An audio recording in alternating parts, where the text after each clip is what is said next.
سائنسدانوں کا کہنا یہ ہے کہ حواس 5 ہیں: قوت باصرہ دیکھنے کی قوت، قوت سامعہ سننے کی قوت، قوت شامہ سونگھنے کی قوت، قوت ذائقہ چکھنے کی قوت، اور قوت لامسہ چھونے کی قوت۔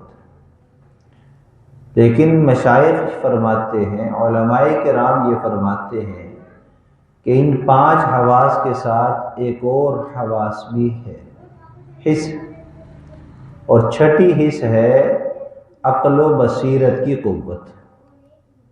اور یہی ہم ایمان والوں کا عقیدہ ہے کہ اللہ تعالیٰ نے انسان کو یہ 6 قوتیں عطا فرمائی ہیں، اور ان 5 قوتوں کا تکمیلہ اور اصل فائدہ انسان کو اس وقت ملتا ہے جب اس کو قوت عقل و بصیرت حاصل ہوتی ہے۔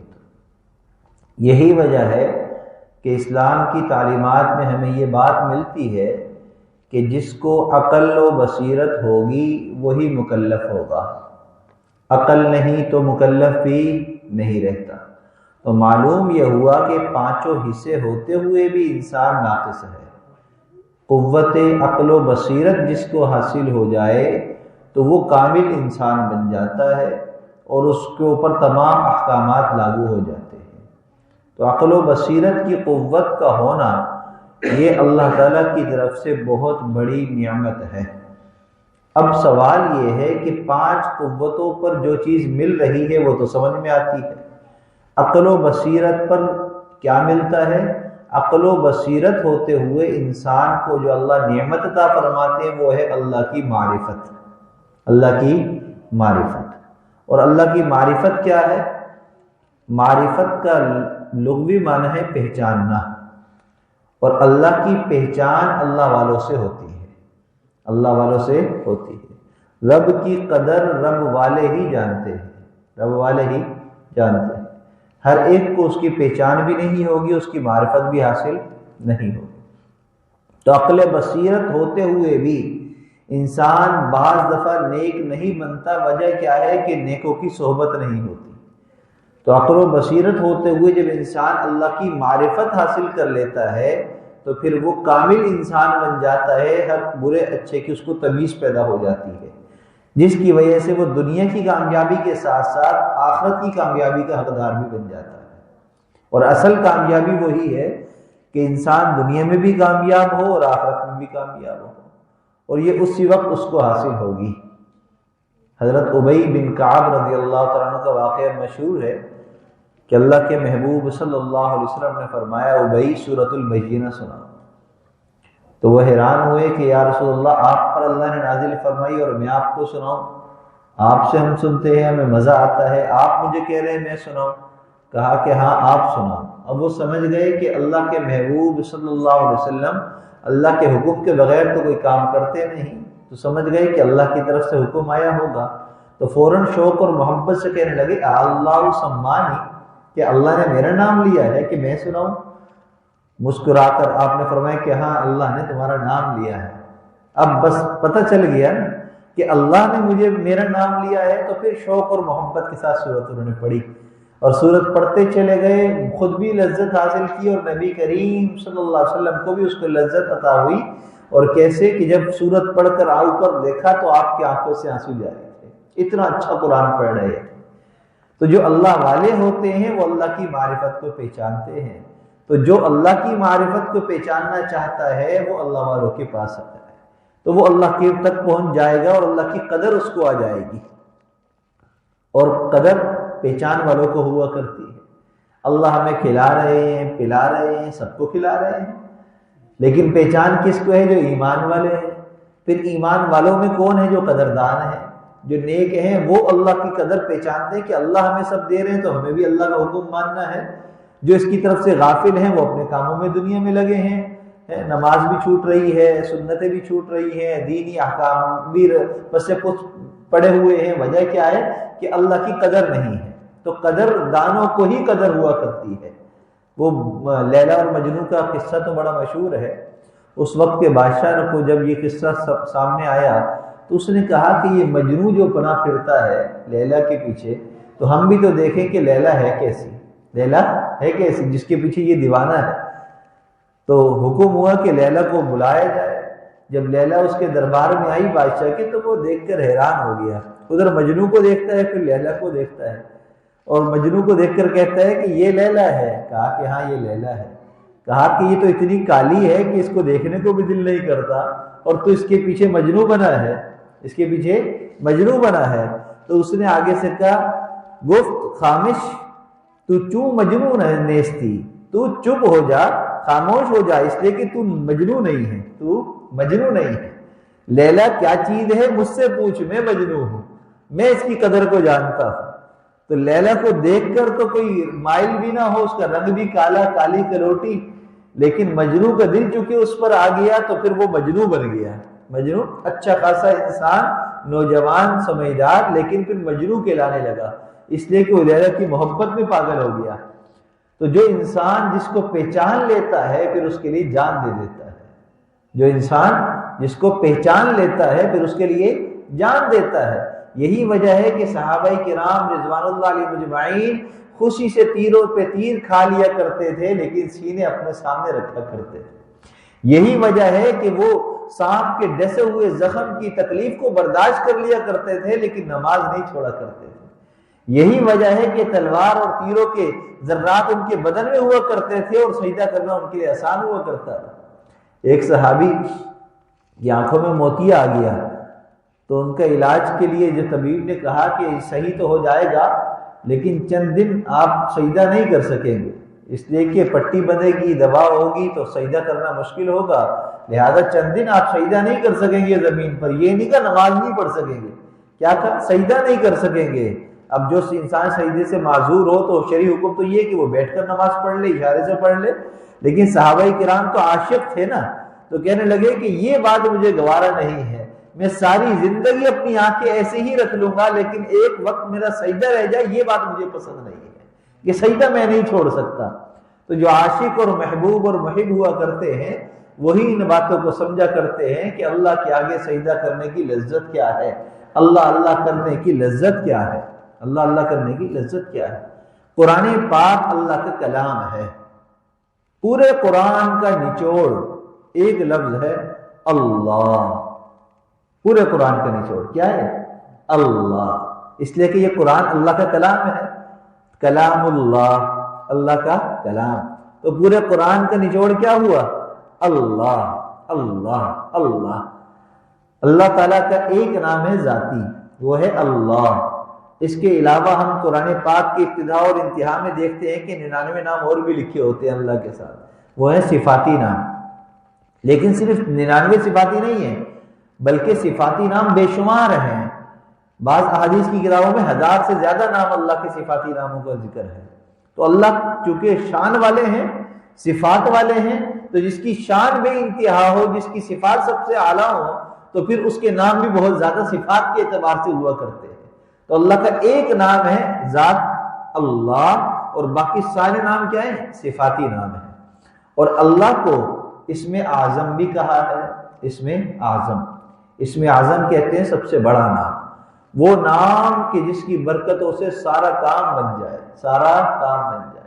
بس اللہ کہہ دیا جائے اور کام سارے بن جائیں، وہ اسم اعظم کہلاتا ہے. تو اللہ کا جو اللہ نام ہے یہ اسم ذات ہے، اور یہی اسم اعظم بھی ہے، یہی اسم اعظم بھی ہے. قرآن پاک میں 3 طرح کی صورتیں ہیں. ایک وہ صورت ہے کہ جس کی ہر آیت میں اللہ کا نام ہے، جس کی ہر آیت میں اللہ کا نام ہے، اور وہ صرف ایک صورت ہے، سورۃ المجادلہ. 28ویں سپارے کی سب سے پہلی صورت ہے سورۃ المجادلہ. اس کی ہر آیت میں اللہ کا نام آتا ہے.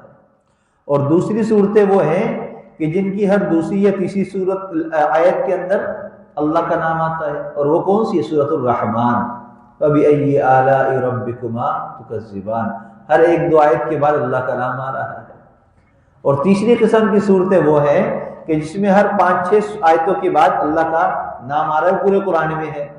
قرآن آپ کھول کے دیکھ لیجئے، چند آیتوں کے بعد اللہ کا نام ہر آیت میں آ جائے گا۔ تو 3 قسم کی صورتیں ہیں اللہ کے نام کی، اور ٹوٹل پورا تعداد کے اعتبار سے پورے قرآن پاک میں 698 بار اللہ کا نام آیا ہے، اسم ذات، اسم اعظم، اللہ اللہ اللہ۔ اور اگر تعوذ اور تسمیہ کی بھی اللہ کو ملا لیا جائے تو کتنے ہو جائیں گے؟ 700 بار۔ تو 700 بار پورے قرآن پاک میں اللہ کا نام ہے، اسم اعظم اور اسم ذات۔ تو قرآن اگر ہم پڑھ لیں تو ہم اسم اعظم کو بار بار پڑھنے والے بن جائیں گے، اور اسم اعظم سے سارے کام بن جاتے ہیں، اسم اعظم سے سارے کام بن جاتے ہیں، سارے کام آسان ہو جاتے ہیں۔ بظاہر ہمیں ایسا لگتا ہے کہ کام بہت مشکل ہے، لیکن جو پہچانتے ہیں، وہ مانتے ہیں، وہ پڑھتے ہیں تو کام بھی بن جاتے ہیں۔ ہم چونکہ پہچانتے نہیں ہیں، صرف مانتے ہیں، تو صرف ماننے سے کام نہیں بنتا، ماننے کے ساتھ پہچان بھی ہونی چاہیے، اور پہچان ہوتی ہے تو عمل بھی ہوتا ہے، لگاؤ بھی ہوتا ہے، اور سب چیزیں انسان کی طبیعت میں آ جاتی ہیں۔ جب تک پہچان نہیں ہوتی تو کام بھی نہیں بنتے، پہچان کے بعد ہی سارے کام بنتے ہیں۔ شادی کب ہوتی ہے؟ پہچاننے کے بعد۔ پہلے رشتہ دیکھا جاتا ہے، آ رہے ہیں فیملی والے، ادھر سے ادھر سے رشتہ دار آ رہے ہیں، دیکھ بھال، پہچانتے ہیں ایک دوسرے کو، بار بار ملاقات ہوتی ہے، بار بار ملاقات کے بعد پہچان پیدا ہوتی ہے، پہچان بڑھتی ہے تو رشتہ طے ہو جاتا ہے، رشتہ طے ہو جاتا ہے۔ محبت کی شادی میں کیا ہوتا ہے؟ لڑکا کہتا ہے اپنے والد والدہ سے کہ میں اس کو پہچانتا ہوں، اتنا عرصہ ہو گیا مجھے اس سے تعلق سے، میں پہچانتا ہوں، لہٰذا میں تیار ہوں شادی کے لیے۔ چونکہ پہچان کا عرصہ بڑھ چکا ہے تو اب شادی کے لیے بالکل تیار ہے، اس کو کچھ کہنے کی ضرورت نہیں ہے۔ پہچان نہیں ہوتی، ارینج میرج ہوتی ہے تو پھر پہچاننے میں دیر لگ رہی ہوتی ہے، رشتہ طے کرنے میں دیر لگتی ہے۔ تو اللہ کو جو پہچان لیتے ہیں پھر وہ اللہ کے لیے جان دیتے ہیں، اللہ کے لیے جان دیتے ہیں۔ جو اللہ کو پہچان لیتے ہیں ان کے لیے داڑیاں رکھنا آسان ہو جاتا ہے، جو اللہ کو پہچان لیتے ہیں اللہ کے محبوب کے لیے جان دینا آسان ہو جاتا ہے، جو اللہ کو پہچان لیتے ہیں اللہ کے محبوب کی اداؤں کو اختیار کرنا آسان ہو جاتا ہے۔ پھر ٹخنوں کو کھلا رکھنا کوئی مشکل کام نہیں ہوتا، لقمہ نیچے گر جائے تو اس کو اٹھا کر کھانا مشکل نہیں لگتا، ہر سنت کو عمل کرنے میں اپنانے میں مزہ آ رہا ہوتا ہے، اس لیے کہ اللہ کو پہچان چکے ہوتے ہیں۔ تو اللہ کی پہچان بہت ضروری ہے، اور اللہ کا نام وہ نام ہے جس کے آتے ہی حرام حلال ہو جاتا ہے، حرام حلال اور حلال حرام ہو جاتا ہے۔ نبی کریم صلی اللہ علیہ وسلم نے ایک مرتبہ کہا کہ آج کے بعد میں شہد استعمال نہیں کروں گا، میں یہ نہیں پیوں گا۔ وہ شہد آپ نے پیا تھا، اس کے بارے میں آپ نے یہ بات کہہ دی۔ اللہ نے کہا کہ ایسا کیسے ہو سکتا ہے؟ یا ایھا النبی لما تحرم ما احل اللہ، اللہ نے جس چیز کو تمہارے لیے حلال کیا آپ کیوں حرام کرتے ہیں؟ آپ نے فوراً کہا کہ نہیں لے کر آؤ، میں دوبارہ استعمال کروں گا۔ اللہ کا نام آیا تو حرام جس چیز کو اپنے اوپر کیا تھا دوبارہ حلال ہو گئی، اور اللہ کا حکم آیا تو حلال حلال ہے، حرام حرام ہے۔ آج ہمارے سامنے حکم آتا ہے، نوکری مل رہی ہے، 50,000 اس کے آپ کو تنخواہ ملے گی، بونس الگ ہے، پینشن بھی مل سکے گی، گریڈ بھی اتنا ہوگا، تنخواہیں بھی بڑھیں گی، سب کچھ ہوگا، لیکن حرام نوکری ہے، سود کی نوکری ہے، یا یہ کہ 4 لاکھ روپے رشوت دینے پڑیں گے، 10 لاکھ روپے رشوت دینے پڑیں گے پھر جا کر ملے گی۔ اب مجھے بتلائیے کہ کام تو حلال کا ہے لیکن حرام طریقے سے ہو رہا ہے، دل نہیں مانے گا، اس لیے کہ اللہ کو ہم پہچانتے ہیں کہ نہیں، اللہ نے اگر پیدا کیا ہے تو رزق اللہ نے دینا ہے، اللہ میں آپ کے ہوتے ہوئے حلال کے بجائے حرام کی طرف نہیں جاؤں گا تو اللہ اس حلال کو آپ تک پہنچا کر رہیں گے۔ لیکن جب ہم خود حرام کے راستے پر چلے جائیں گے تو پھر اللہ کہیں گے جب تو نے کرنی اپنی ہے تو پھر کرتا رہے جو مرضی کرتا ہے۔ پھر حرام کا بہت سارا جمع بھی ہو جاتا ہے لیکن انسان کو فائدہ نہیں ہوتا، کروڑوں روپے اکاؤنٹ میں ہیں، اربوں خربوں کی جائیدادیں ہیں، اور بڑا بنگلہ ہے، نرم گدے ہیں، اے سی لگا ہے، ساری آسائشیں ہیں، نوکر چاکر کی لائن لگی ہے، لیکن کھانے کے لیے لقمہ میسر نہیں ہے، اس لیے کہ ڈاکٹروں نے منع کر دیا ہے۔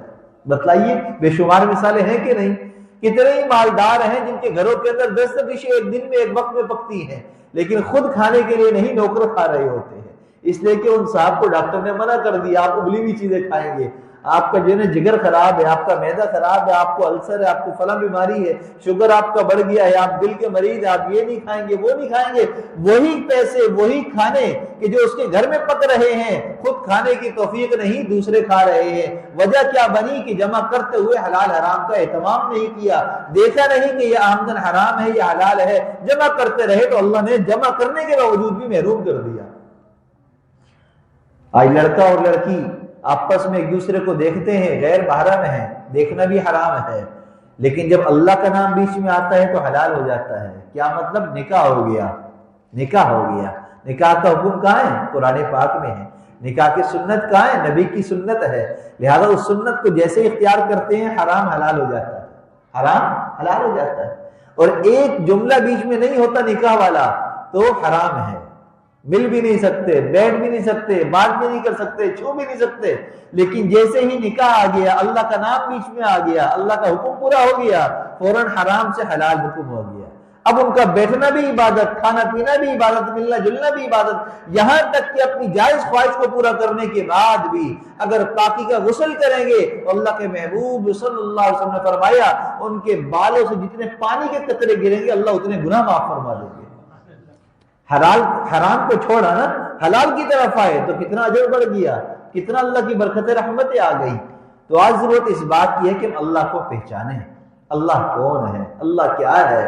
اللہ تعالیٰ نے قرآن پاک میں اسم اعظم کے بعد سب سے زیادہ جس صفت کو، جس نام کو ذکر کیا ہے وہ ہے رب۔ الحمدللہ رب العالمین۔ رب، رب کس کو کہتے ہیں؟ پالنہار کو، پالنے والے کو، پرورش کرنے والے کو۔ قرآن پاک میں اللہ کے علاوہ اگر رب کسی کو کہا ہے تو ماں باپ کو کہا ہے اولاد کے لیے، رب ارحمہما کما ربیانی صغیرا۔ ماں باپ کا وہ مکان ہے، فرمایا کہ یہ بھی رب ہیں، یہ بھی پالنے والے ہیں، پرورش کرنے والے ہیں، ان کا مقام اتنا ہے۔ ایک صحابی آئے، فرمایا کہ یا رسول اللہ میں نے اپنی والدہ کو اپنے کندھے پر بٹھایا اور پھر میں نے طواف کرایا، عمرہ کرایا، کیا میں نے اس کا حق ادا کر دیا؟ آپ نے فرمایا کہ اس کی ایک رات کا حق بھی ادا نہیں کیا، اتنا حق ہے والدین کا۔ اس لیے اللہ نے کیا کہا؟ یہ رب ہیں، رب پالنہار ہیں۔ تو قرآن پاک میں سب سے زیادہ جس صفت کا ذکر ہے وہ ہے رب۔ کیا ہے؟ رب۔ اور اس میں اعظم کیا ہے؟ اللہ، اللہ، اللہ۔ حضرت عیسیٰ علیہ السلام کو اللہ تعالیٰ نے ایک معجزہ عطا کیا تھا، اور وہ کیا تھا؟ مردے زندہ کرتے تھے، حکم دیتے مردہ۔ اب اس کے بارے میں قرآن میں بھی ذکر ہے، احادیث میں بھی، کیا کہتے تھے؟ وہ کہتے تھے قم بإذن اللہ۔ کیا کہتے تھے؟ قم بإذن اللہ، کھڑے ہو جاؤ اللہ کے حکم کے ساتھ، اللہ کے اجازت کے ساتھ۔ تو کیا کہا؟ اللہ۔ جب اللہ کہا تو مردہ کھڑا ہوا، یعنی مردہ بھی زندہ ہو سکتا ہے جب اللہ کو پکارو گے تو۔ اللہ کی پکار کے بغیر مردہ زندہ نہیں ہو سکتا۔